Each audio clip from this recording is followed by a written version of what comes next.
Assalamualaikum warahmatullahi wabarakatuh. Bismillah, alhamdulillah, wassalatu wassalamu ala rasulillah sayyidina Muhammad ibn Abdillah wa ala alihi wa sahbihi wa mawala. Subhanaka la ilma lana illa ma 'allamtana innaka antal alimul hakim wa la hawla wa la quwwata illa billahil aliyyil azim. Allahumma iftah lana abwaaba hikmatika wanshur 'alaina rahmataka min khazaini rahmatika ya arhamar rahimin. Allahumma anfa'na bima 'allamtana wa 'allimna ma yanfa'una wa zidna 'ilma warzuqna fahma walhimna bis salihin. Allahumma ij'alna mimman yastami'una al-qawla fayattabi'una ahsanah wa la hawla wa la quwwata illa billahil 'aliyyil 'azim. Ba'd. Faqala al-mu'allif rahimahullah wa nafa'ana bihi wa bi'ulumihi fid dharain amin. Faqad qala Allah ta'ala a'udzu billahi minasy syaithanir rajim. Wa kullama 'ahadu 'ahdan nabadhahu fariqun minhum bal aktsaruhum la yu'minun.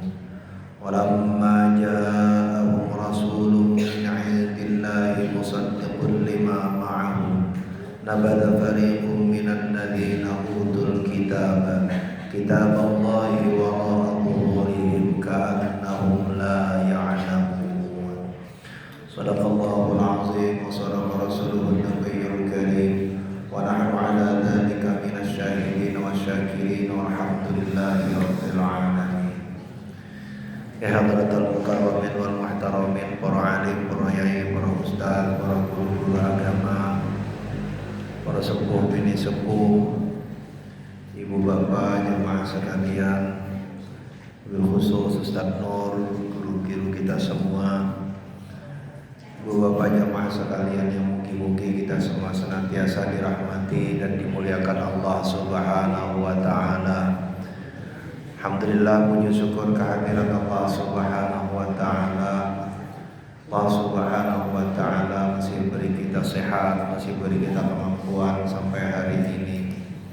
Mudah-mudahan sisa umur yang Allah anugerahkan kepada kita menjadi sabab bagi kita semuanya untuk memperbanyak taat amal kebajikan kepada Allah Subhanahu wa ta'ala, wasilah jalan untuk kafarat menghapus dosa-dosa yang sudah lewat, dan mudah-mudahan jadi hujjah kebaikan kita di hari akhir di hadapan Allah Subhanahu wa taala. Amin ya rabbal alamin. Ya, salawat dan salam kita aturkan kepada junjungan kita Nabi Allah Sayyiduna Muhammad sallallahu alaihi wasallam. Mudah-mudahan Allah Subhanahu wa taala menggerakkan kita syafaat dari di hari akhir. Amin ya rabbal Bismillahirrahmanirrahim. Kita sekarang melanjutkan membaca tafsir Marah Labib karya Imam An-Nawawi Al-Bantani, menafsiri surah Al-Baqarah ayat 100 dan seterusnya. Jadi terakhir kemarin di ayat 98, 99 dari 97, 98 Allah cerita tentang kelakuan sebagian orang-orang Bani Israel ini tadi yang menggugat diangkatnya Muhammad sallallahu alaihi wasallam sebagai nabi. Tapi caranya dengan cara menyalahkan Jibril. Jadi memusuhilah dia akan Jibril, karena Jibril bagi menurut mereka salah kirim. Jadi sifat ini menggambarkan sifat dengki atas nikmat yang Allah anugerahkan kepada orang lain. Nanti kedengkian itu bisa seperti apa saja bentuknya.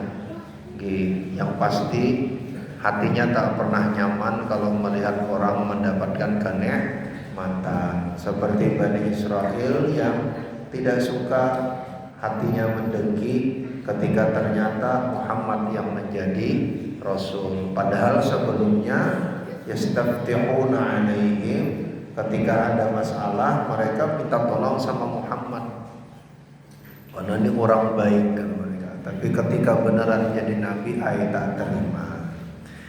Pada ayat 100 dan seterusnya Allah menegaskan lagi sifat ini. Pada ayat 99 Allah gambarkan sifat mendengki seperti ini.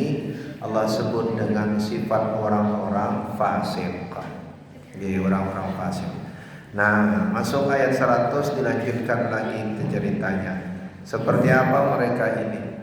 Ujar Allah, awakullama ahadun ahadu ahdan nabadahu fariqum minhum. Dan setiap kali ahadu ahdan, mereka itu berjanji tentang sesuatu, nabada fariqum minhum, ada saja terus sebagian dari mereka itu yang nabada. Nabada itu melemparkannya, maksudnya menjauh dari perjanjian itu, maksudnya ingkar. Jadi tiap kali berjanji ada saja terus yang ingkar terhadap janji itu. Akfaru bil ayati, yang maksudnya adalah mereka akafaru bil ayati, adakah kalian kufur dengan tanda-tanda? Akafaru bil ayati, adakah kalian kufur? Adakah mereka itu kufur dengan ayat-ayat yakni Al-Quran? Wa kullama ahadullaha ahdan, tiap kali mereka berjanji kepada Allah, kaqaulihim qabla mab'athihi sallallahu alaihi wasallam, seperti perkataan mereka sebelum diutusnya Nabi sallallahu alaihi wasallam, la in kharajan nabiyyu lalu minan nabihi wala nakhrujannal musyrikina min diyarihim wa kakaunihim min diyarihim. Ujar mereka seperti perkataan mereka sebelum Nabi Muhammad diutus jadi nabi, kan mereka sudah tahu nih. Ujar mereka, lain kharajan nabiyyu lalu minan nabi, kalau nabinya keluar, kami akan beriman kepadanya. Wa nakhrujannal musyrikina, dan kami akan meninggalkan, keluar dari kemusyrikan. Jadi sebelumnya udah janji. Jadi ya tadi sebelum Kanjeng Nabi berusia 40 tahun, orang baik-baik, mereka janji besok kalau ini diangkat jadi nabi, kami beriman, kami tinggalkan kemusyrikan. Wa nakhrujannal musyrikina min diyarihim, dan kami akan mengeluarkan orang-orang musyrik dari rumah mereka. Kami akan usir orang-orang musyrik itu, biar tidak ada lagi orang musyrik yang di sana. wa kaunihim ahadullah ala alla yu'ayyilu alaihi sallallahu alaihi wasallam ahadan minal musyrikin, sebagaimana mereka juga berjanji kepada Allah bahwasanya tidak ada orang yang akan menyakiti Nabi sallallahu alaihi wasallam dari orang musyrik. Summa a'anu alaihi Quraisyan yaumal khandaq nabadahu fariqun minhum, kemudian mereka menolong, tapi ternyata yang terjadi mereka menolong sebagian orang Quraisy pada peristiwa perang Khandaq. Nabadahu fariqun minhum, tapi sebagian mereka mengingkarinya. Jadi janjinya kalau ada apa saja Muhammad perang diganggu, mereka akan bantu Muhammad. Tapi kenyataannya pada saat terjadi perang Khandaq, mereka malah membela orang-orang musyrik. Nabadahu fariqun bal aktsaruhum la yu'minun, bahkan sebagian besar mereka tidak beriman. La yusaddiquna bika abadan, dan tidaklah mereka itu membenarkan engkau selamanya ya Muhammad. Kenapa? Lihasadihim, karena sifat hasud mereka.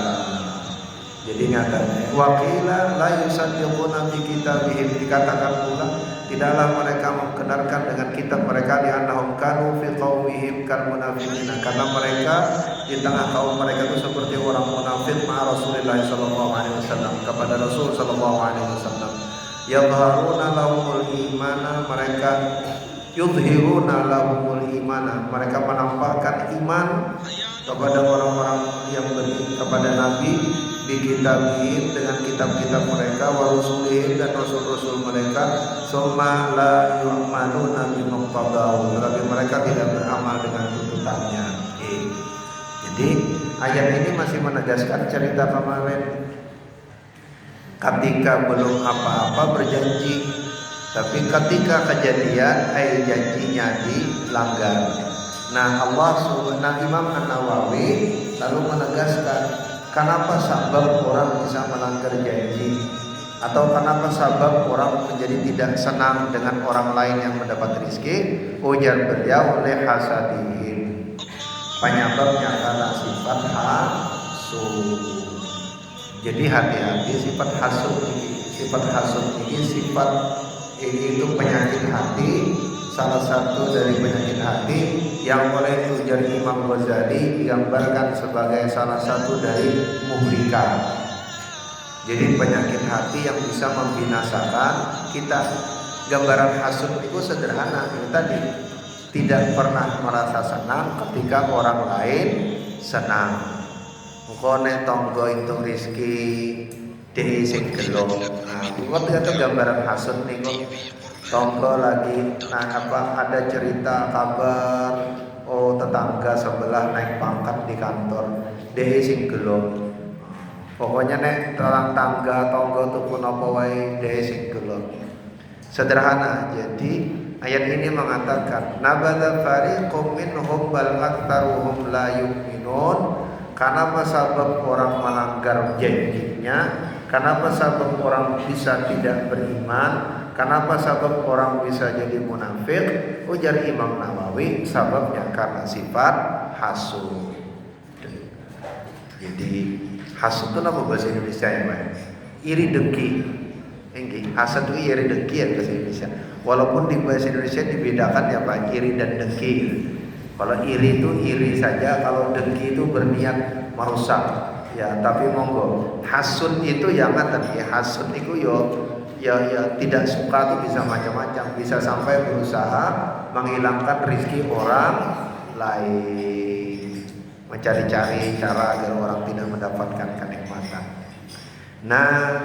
Orang yang hasud seperti ini, yang fasik tadi, yang munafik, ujar Imam Nawawi, walamma ja'ahum rasulun min indillahi wa Muhammadun sallallahu alaihi wasallam, pada ayat selanjutnya, dan manakala datang kepada mereka rasul min indillahi, yang diutus oleh Allah, ialah Muhammad sallallahu alaihi wasallam, musaddiqul lima ma'ahum, yang apa yang disampaikan Muhammad ini membenarkan apa yang sudah ada di tangan mereka sebelumnya, ayat Taurat, minat Taurati. Jadi Quran itu yang membenarkan apa yang dalam Taurat, karena melanjutkan risalahnya nabi-nabi terdahulu, termasuk risalahnya Nabi Allah Musa alaihi salam dalam Taurat. Jadi bahwa ini dibenarkan, cerita tentang nabi-nabi terdahulu dibenarkan oleh Quran.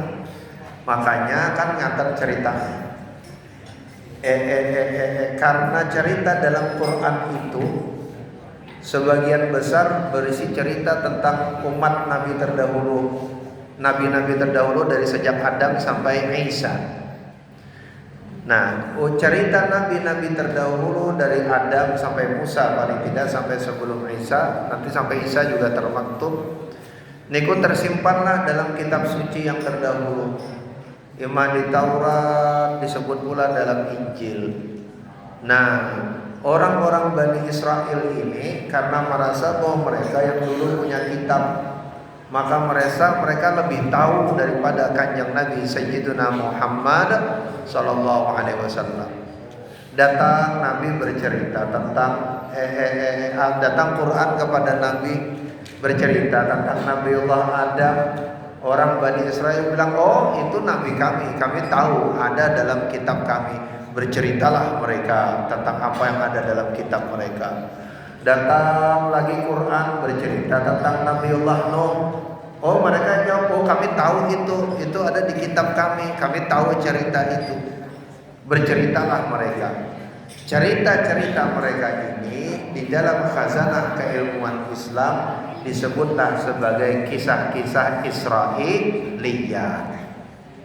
Kisah Israiliyat ini kisah-kisah yang disandarkan kepada Bani Israel, karena mereka tahu cerita nabi-nabi terdahulu karena ada di kitab-kitab mereka.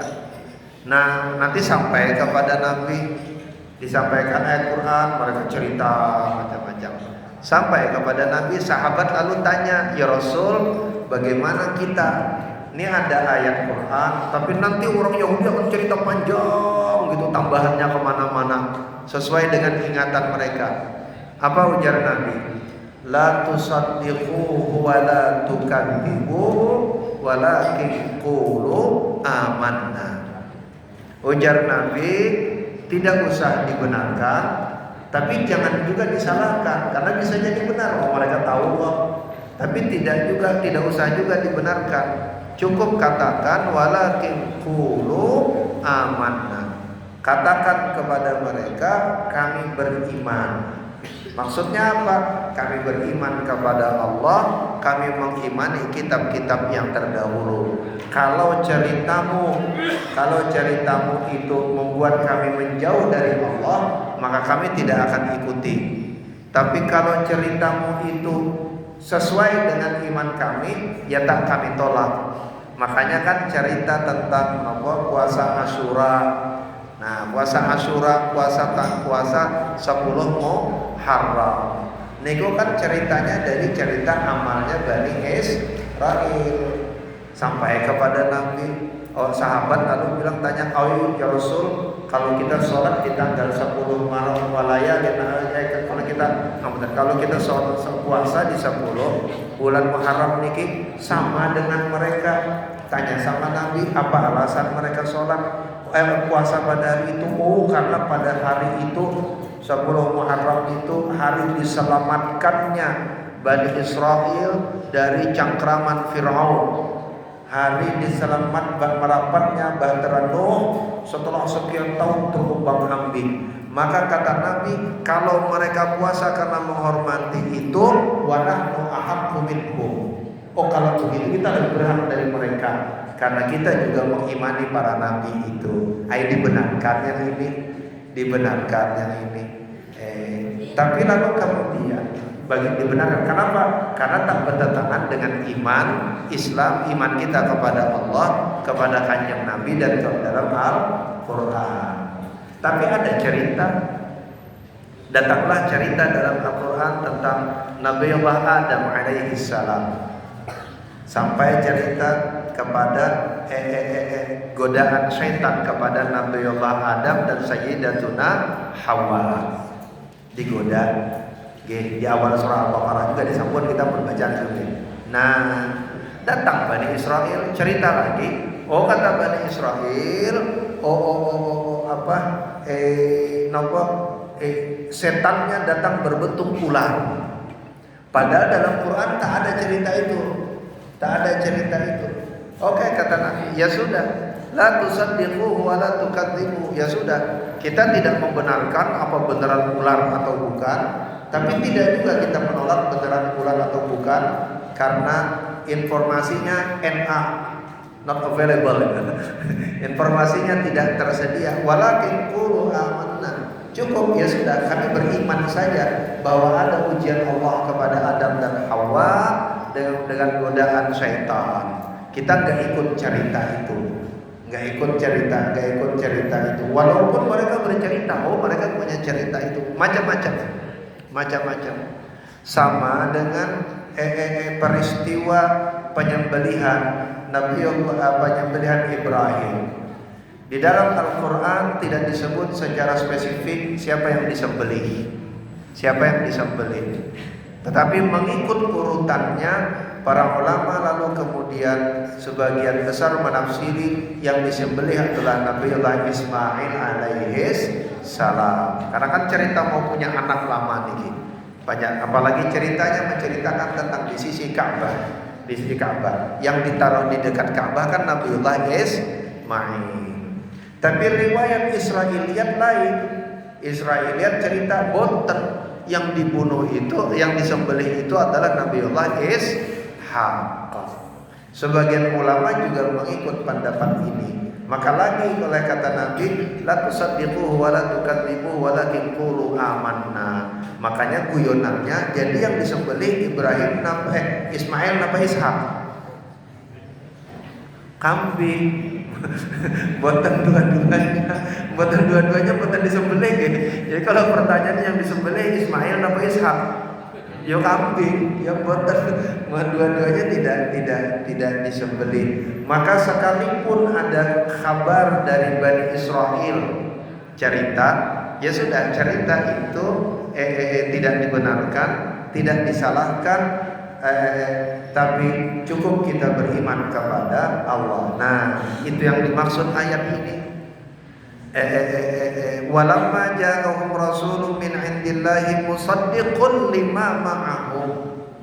Jadi ketika Rasul ini datang, apa yang didatangkan oleh Kanjeng Nabi itu sebenarnya membenarkan apa yang ada di dalam iman mereka sebelumnya, dalam Taurat sebelumnya. Tapi apa yang terjadi?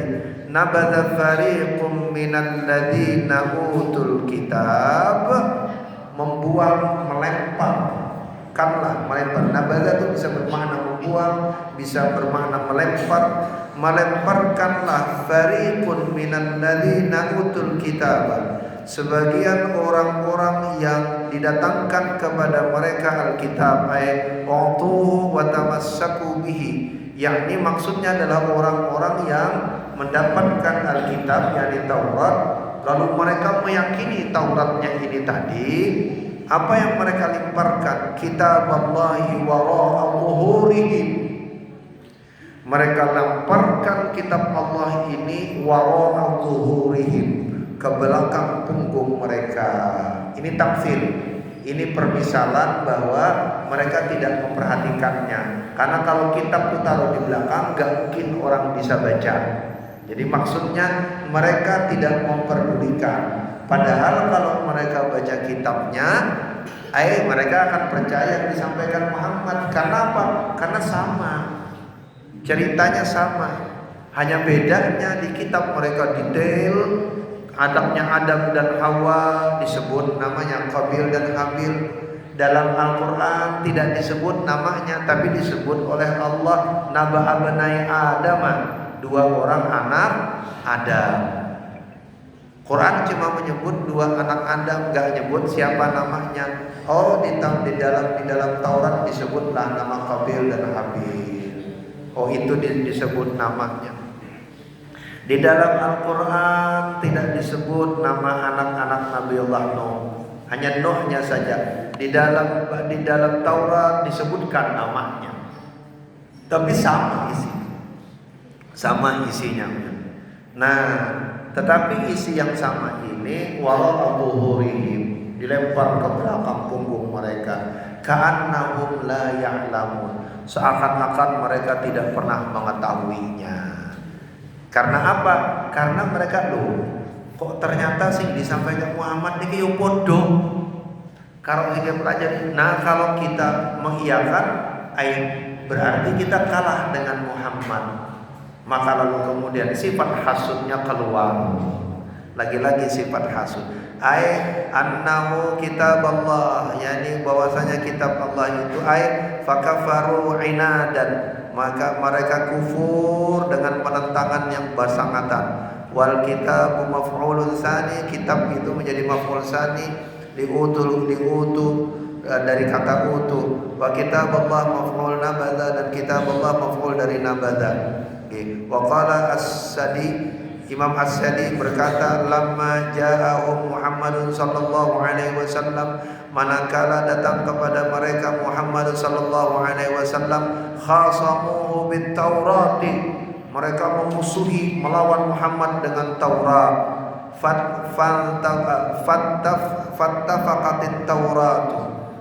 Fattafaqatit Tauratu wal Qur'anu. Jadi mereka mencoba melawan Muhammad dengan Taurat. Tapi apa yang terjadi? Fattafaqatit Tauratu wal Qur'an. Ternyata habis disodorkan sama. Kan mereka mau melawan Muhammad dengan bawa Taurat. Ternyata ketika disodorkan sama isinya. Fadabadhu at-Taurata, maka mereka lalu meninggalkan Tauratnya. Limuwafaqatil Qur'ani, agar mereka tidak sama dengan Quran laha. Wa akhadhu bi kitabi Asifin, lalu mereka mengambil kitab Asif. Asif ini nama seorang penyihir masa itu. Wasahara Harun, lalu wasahara Harun, lalu sihirnya Harun dan Marun. Falam yuwafiqil Quran, yang tidak sesuai dengan Quran. Jadi akhirnya ambil yang lain. Jadi ceritanya, jadi mereka kaget, loh kok sudah berusaha melawan Muhammad, loh kok malah ternyata apa yang disampaikan Muhammad sama dengan yang ada dalam kitab suci mereka. Maka seketika mereka tinggalkan. Di dalam sejarah agama-agama, Taurat itu sampai sekarang masih ada. Taurat yang mereka maksud. Dalam keyakinan Islam ada tahrif, walaupun kita tidak bisa menunjukkan secara khusus. Tetapi praktiknya orang-orang Yahudi, bahkan sampai pada masa Nabi, sampai masa Nabi saya sekarang, selain dari Taurat mereka punya Talmud namanya. Talmud niku nek mongso kita nek panjenengan biasa maca kitab kayak ngaten Pak. Talmud itu nek di kitabnya itu sing di samping niki. Di samping. Jadi di tengahnya Taurat, sing di sampingnya itu Talmud. Yang dibaca oleh mereka Talmudnya. Nah, Talmud niku sapa sing ngarang? Talmud itu karangan para rabai-rabai, para rabi-rabi. Jadi para ulama-ulamanya. Nah, Tauratnya ditinggal oleh mereka, tidak pernah lagi dibaca bareng-bareng. Nek kita maca kitab, tapi Qurannya itu tetap dibaca loh. Orang isa kita tinggal Qurannya, kita ngaji napa mawon, ngaji fikih, ngaji apa. Kita ngaji pakai kitab karangan para ulama.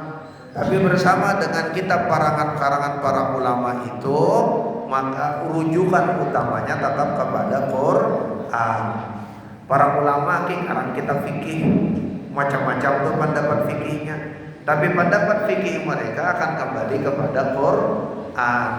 Nah, berbeda dengan orang Yahudi di tadi, yang ini ada Tauratnya, ada Talmudnya, tapi sekarang mereka hanya merujuk kepada Talmud. Tauratnya ditinggal. Nek kita boten. Nek kita boten kaya apa wae kitab-kitab karangan ulama niku kembalinya pasti kepada Al-Qur'an dan Sunnah. Nek cara kembalinya niku sing iso beda-beda. Kula kayaknya pernah nyinggung nggih ayat napa Allahumma shalli ala sayyidina Muhammad. Ayat wudu niku ayatnya ya sami. Aula mastumun nisaa falam tajidu ma'an fatayammamu sa'idan thayyiban ayat. Atau ujar Al-Qur'an, jika kalian menyentuh perempuan maka tidak menemukan air maka bertayamumlah. Maksudnya apa? Berarti kalau lamastumun nisa atau menyentuh perempuan berarti wudu batal. Maka engkau harus berwudu lagi. Kan itu hukumnya. Tapi sama ayatnya para ulama lalu ngarang kitab fikih. Ketika mengarang kitab fikih mereka berbeda dalam merujuk ayat ini. Ayatnya ya sami. Ujar Imam Syafi'i sing jenenge lamastum itu menyentuh, asal kesentuh, karena lamisa yalmasu itu maknanya menyentuh. Oh kalau begitu asal kesentuh batal. Makanya orang yang mengikut mazhab Syafi'i nek kesentuh lanang karo wedok wudune batal. Kula nek dilalah kebetulan nek mazhab Syafi'i jadinya, tapi satu ketika kula pernah guyon kali istri kula tetep kesentuh batal abah boten. Loh, pripun? Dan mahalnya enggak berwudu. Masalahnya kula boten berwudu. Lah kan boten batal nih. Sing batal kan nek berwudu. Nek kula lagi wudu kesentuh istri kula, mangke batal. Lah kula kan boten wudu, berarti kan boten batal. Sudah curiga aja. Sudah curiga. Nah, tapi ujar Imam Malik lain lagi. Ujar Imam Malik, lamas itu memang dari kata lamisa yalmasu, menyentuh. Tapi bentuknya lil musyarakah. La masa yula isu lil musyarakah artinya bersentuh-sentuhan. Engkau saling bersentuhan. Oh kalau begitu yang namanya bersentuhan tuh kayak apa? Kan orang mungkin kan kesentuh. Jadi kalau bersentuhan tuh apa?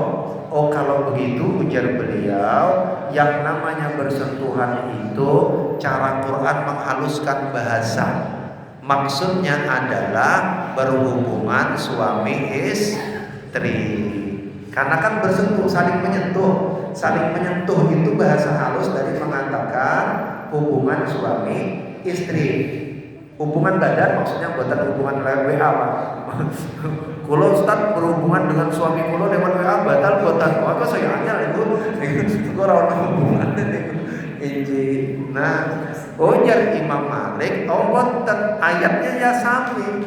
Ayatnya sami tapi maknanya ujar kalau begitu yang membatalkan itu buatan kesentuh.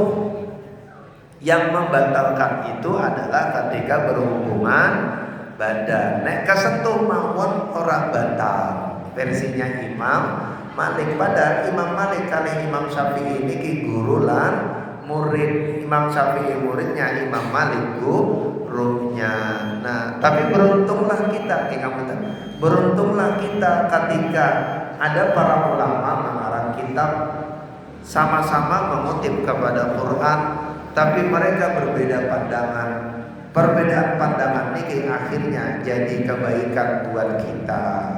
Dalam keadaan normal, kayak pulau misalnya, pun boten napa-napa rada ketat dengan Syafi'i ya saged gitu kan. Tapi sesuk nggih nek Ustaz Nur nek wong mangkat kaji ya saya angel nek cara Syafi'i. Mongko nek ora rampung-rampung tawaf nek sak putaran batal meneh. Rong putaran batal meneh. Mau ulangi terus ora rampung-rampung. Maka bersyukurlah kita ketika para ulama punya ragam pendapat. Jadi dalam keadaan tertentu maka mungkinlah kita berpindah. Kenapa? Boleh nggak berpindah niku? Oh, ukurannya gampang. Boleh atau tidak berpindah niku? Ukurannya gampang. Imam Malik kali Imam Syafi'i kalau ketemu, padahal ini nyata-nyata Imam Malik tahu muridnya ini berbeda pendapat dengan dia. Ketika datang orang meminta fatwa, maka kata Imam Malik, mintalah fatwa kepada Syafi'i. Padahal tahu nih muridnya beda pendapat dengan dia, tapi disuruh minta fatwanya kepada si murid. Nek kita nek beda orang ikut miluah wae. Oh, nek kita iso ngono iku miluah wae. Miluah wae ngene. Nek para ulama boten. Kenapa? Karena sama-sama memahami, sama-sama merujuk kepada Quran dan hadis Kanjeng Nabi Sayyidina Muhammad sallallahu alaihi wasallam. Cara merujuknya bisa berbeda, maka pendapatnya juga berbeda. Pendapat cara merujuk dan pendapat yang berbeda itu di dalam fikih disebut dengan ijtihad. Dan ijtihad itu la yuqadu bil ijtihad. Satu ijtihad tidak bisa dibatalkan oleh ijtihad yang lain. Contoh gampang, Pak. Kalau saya contoh lagi ya. Contoh gampang, satu ijtihad tidak boleh batal oleh ijtihad yang lain.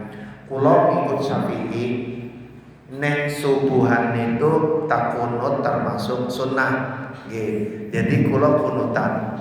Lalu kulo makmum kali imam sing ikut pendapat madhab yang tidak berkunut, maka batal.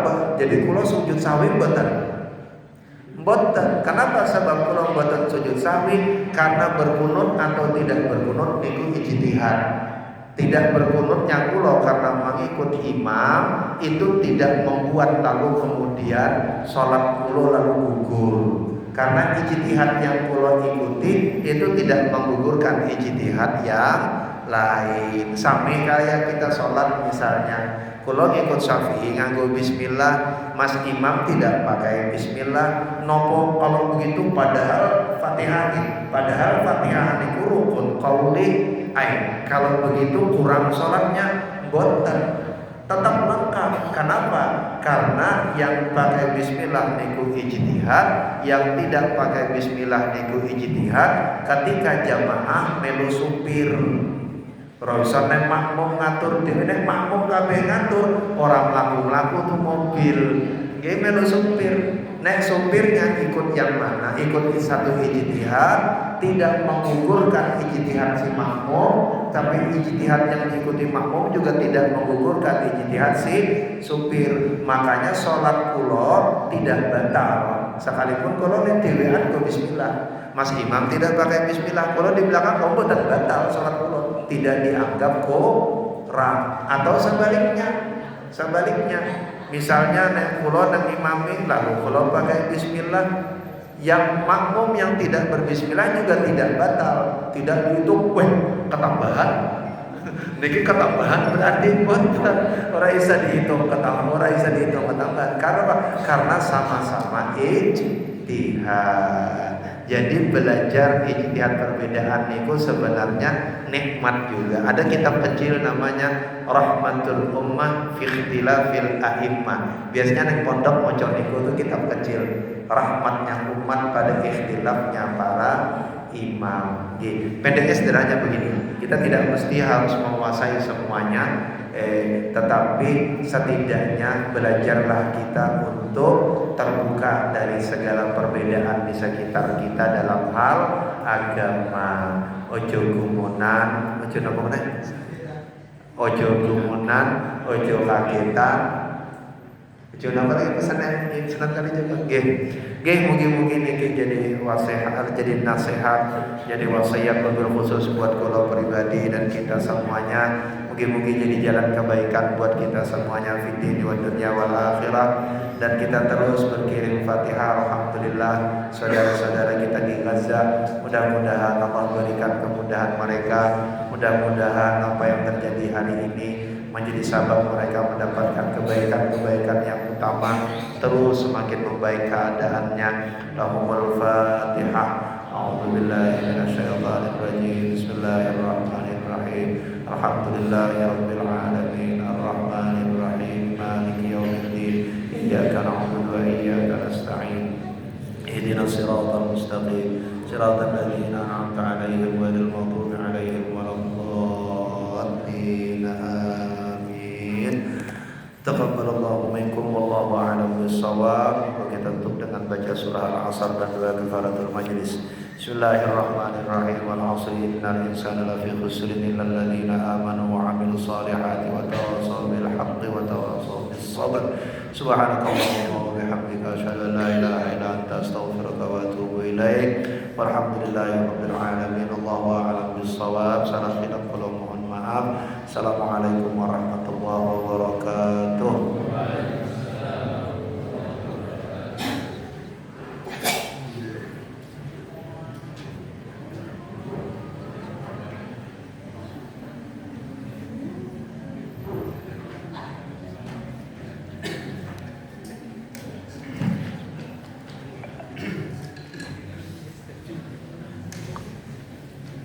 Sehat Pak Zen.